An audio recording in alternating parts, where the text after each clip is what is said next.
Le Ripper Café a été créé en 2009 à Amsterdam par Martine Postma, une ancienne journaliste militante écologiste. Ce concept est gratuit et invite les individus à venir essayer de réparer leurs objets plutôt que de les jeter. Les personnes qui ont besoin de réparer un objet l'amènent au Ripper Café pour le bricoler avec l'aide et les conseils des réparateurs bénévoles.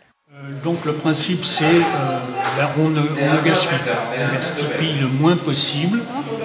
Lieu convivial, où on rigole, on s'amuse, mais tout en essayant de partager nos connaissances sur les divers produits qu'on essaye de réparer.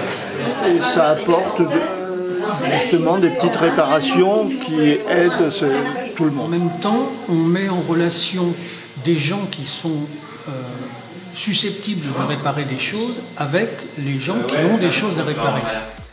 En France, nous produisons énormément de déchets. Il est important de faire prendre conscience aux populations qu'un produit abîmé peut avoir une deuxième vie. Ce concept prendra tout son sens dans notre société de consommation actuelle.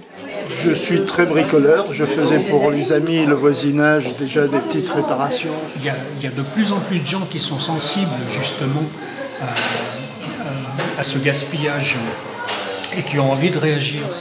En fait, ça répond complètement à ce que j'imagine, moi, de la société. C'est-à-dire qu'on se regroupe, c'est un village, on s'entraide, on ne jette pas. Donc ça permet aussi aux personnes qui ont beaucoup moins de moyens, ou très peu de moyens, de réutiliser aussi leurs ustensiles, ou leurs objets, ou leurs vêtements. Pour mettre en place un Ripper Café, il faut adhérer à une charte qui fournit le label et plusieurs outils qui permettent aux structures de débuter. C'est qu'on bénéficie, en prenant le label Ripper Café, de toute l'expérience des Ripper Café depuis 2009. Il n'y a pas besoin de réfléchir à la façon dont on va se structurer. Il y a déjà l'expérience et on s'aperçoit que ça fonctionne très bien. Donc. Un Ripper Café aide à lutter contre l'obsolescence programmée qui domine de plus en plus le monde industriel et qui ne cesse de créer des déchets en masse. Sans parler bien sûr de l'obsolescence programmée, c'est-à-dire de la volonté délibérée des fabricants de faire des objets qui ne vont pas tenir au-delà de la période de garantie. Et ça coûte plus cher de le faire réparer que d'en acheter un neuf. Pour les bénévoles comme pour les visiteurs, c'est un moment convivial qui permet de faire de nouvelles rencontres au-delà des réparations. Tout le monde sait faire quelque chose et peut aider. C'est un lieu interculturel et intergénérationnel. Que ce soit les bénévoles ou les visiteurs, les deux repartent du Ripper Café satisfaits. L'un parce qu'il a été utile à quelqu'un, et l'autre parce que son objet est réparé et qu'il a la satisfaction d'y avoir contribué. Puis moi je suis très contente d'être utile à quelque chose et de rencontrer des gens. On se voit tous les mois et puis ça crée un lien. Parce que, évidemment, je viens chercher un service, mais en échange, si je peux aider quelqu'un, un apport plus que bénéfique. C'est le plaisir de voir le bricolage. D'accord, ok. Voilà. Globalement, on arrive à donner satisfaction à plusieurs personnes. Ce qui m'intéressait, c'est d'avoir quelqu'un qui a envie en face de moi et puis avoir le plaisir de lui apprendre.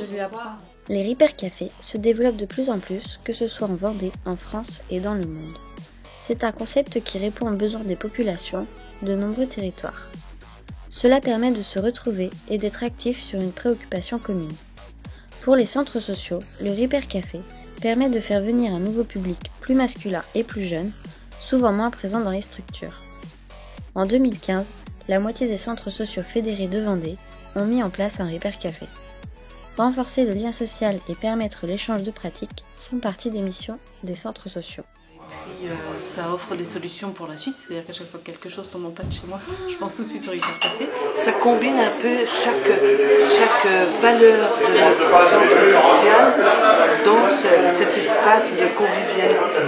On permet à des gens de se rencontrer qui ne se seraient jamais rencontrés auparavant. Ouais. Surtout vu la conjoncture, il n'y a aucun doute à avoir. Hein. On va y aller à réparer nos affaires. Génial.